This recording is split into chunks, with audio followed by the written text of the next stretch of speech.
Disney's Marvel Studios' Deadpool and Wolverine are what might be the last best hope to salvage what remains of the audience for the failing MCU.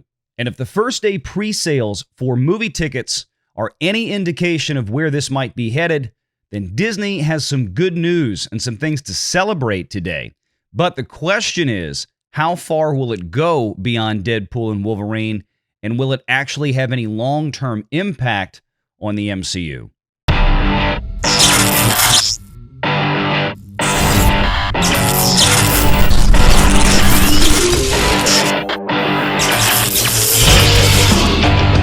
Renegade Online. All right. This I found fascinating. So this came out. This is about Deadpool and Wolverine. Movie's coming out in June, July, I think. When it's July something. Why I just went blanked out on what day that was. Any case, it's coming out this summer, guys. So let me try that again. Deadpool and Wolverine. The first day, $8 million in pre-sales. Best for an R-rated movie, ahead of The Batman and Guardians of the Galaxy Volume 3. Now, $8 million in pre-sales. First day, that's pretty strong. Regardless our movie or otherwise, that's very, very strong. I would dare say that's probably one of the strongest entries in all of Marvel Phase 4 and 5. When we talk about box office, and we talk about like Thursday night previews, right? When we talk about how much money a movie racked up the day before its quote-unquote official opening, right? If Deadpool were to have $8 million on a Thursday night by itself, that would be pretty good. Again, R-rated movie, folks. That does change the dynamic. And I can't stress that enough, because you are eliminating a portion of your audience that otherwise would go see every Marvel movie that comes out there. Families that would take kids, 10-year-old, 5-year-old, 8-year-old, 14-year-old in some cases. Parents may be less inclined to take their kids to go see Ryan Reynolds and Hugh Jackman in an R-rated movie like this. I get the fact that it's comedy, but it's just not the case. Like, I would not take Renegade Jr. to go see this movie, on blind without me having seen it first.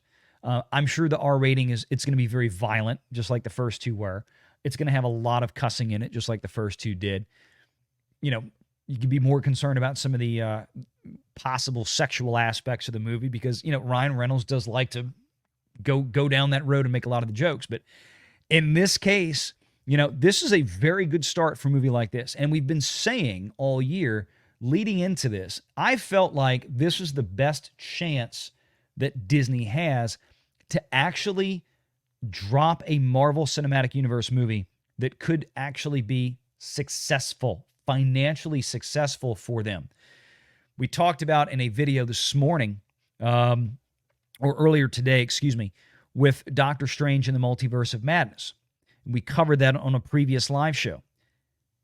That movie cost, by the time they finished it with all the reshoots, the redone endings, redoing CGI and VFX half a dozen times over, it was over $400 million that was dropped to make that film by Disney.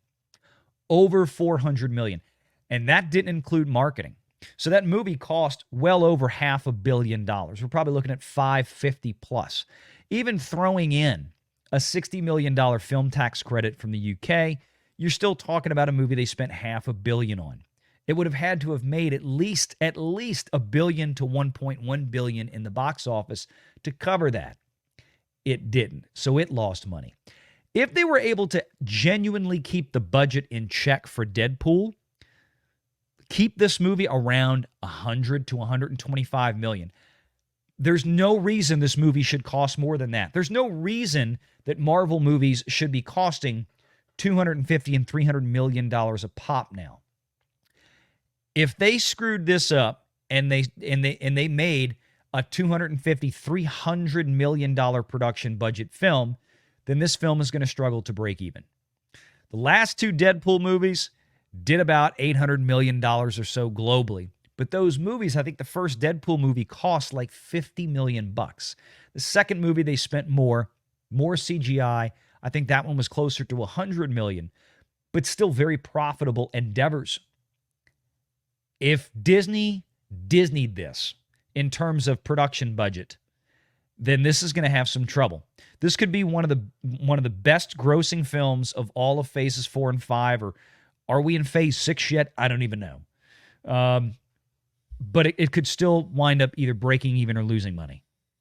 So we just don't know. But $8 million pre-sales. Disney Marvel Studios' first R-rated release, Deadpool and Wolverine, is already heating it up 8 weeks before its release, having already collected some $8 million in first-day ticket sales. The Sean Levy-directed, Ryan Reynolds and Hugh Jackman starring threequel opens July. There is July. I was thinking June 26th. July 26th. That's pretty remarkable for an R-rated movie 2 months ahead of time.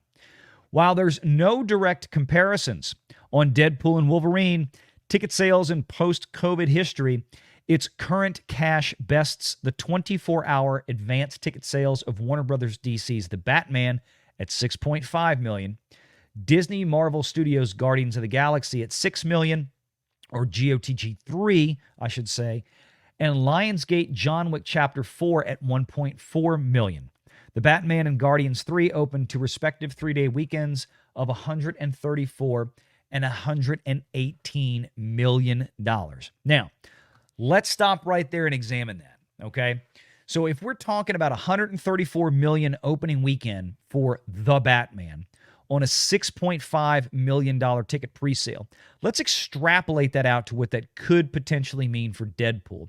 If we just go straight off by the numbers right there with an $8 million ticket presale on the first day, so that's roughly 20% more than what DC's The Batman got. So if we just push up that 134 by about 20% or so, we're coming up with about $160 million. Is that possible for this Deadpool movie? I think it is. I think it actually is. I think there could be, and the key thing is going to be, folks, the key thing is going to be the word of mouth. The Batman was a very long film. I think that one was almost 3 hours long. Deadpool and Wolverine is reportedly coming in at 2 hours and 7 minutes, which frankly is a little long for me for a Deadpool movie. But I do understand, as some have stipulated, that they're probably going to try to bring in a lot of other Marvel characters. Disney is very desperately counting on this movie to reignite the MCU because the MCU is so broken right now. We talked about a story a few days ago how like Marvel is now, they've rebranded Marvel on Disney Plus. Now it's Marvel Animation and Marvel Television. And oh, you don't have to watch any of this. You can jump in and pick up on a Marvel film or anything at any point. You don't have to worry about following anything anymore. It's because it hasn't worked for them the last 3 years, and it's been a disaster for them. And people haven't followed it because all of the movies and TV shows, by and large, have been trash. So they better hope this one isn't trash. Ryan Reynolds didn't need to do this movie. He's got screw you money, let's be honest. I'm sure he's doing this because he wanted to, and he enjoyed it, and he probably had a good time finally getting to do a film like this with Hugh Jackman. But what happens from here? Can Marvel actually sustain this out? $8 million in ticket pre-sales right up front says to me that people are very excited about this. Imagine for a second, and look, Guardians 3 and The Batman, those were PG-13 movies. Those weren't R-rated movies. John Wick was R-rated, but as great as John Wick is, it still doesn't have the commercial potency of the MCU, let's be honest. So I'm going to throw John Wick out for a second. But The Batman and Guardians 3 at $6.5 and $6 million respectively were PG-13 films. So the fact that Deadpool has actually comfortably surpassed these in first-day pre-sales, that bodes very well for this film. But again, I have my sincere doubts as to whether, once this film has come and gone, that it's in any way going to translate further out to Captain Falcon and Brave New Whatever next year. I don't see it holding to that. I think that's what Disney is hoping for. That's what they're going to try for. You might even see Anthony Mackie's character pop up in a post-credits scene in this. I suspect they're going to have something done like that. I mean, if I was Disney, that's spaghetti that I would throw against the wall. I don't think it's going to stick, but you got to try it. But yeah. $8 million. It's pretty good for them. So we're going to have to see if this actually holds.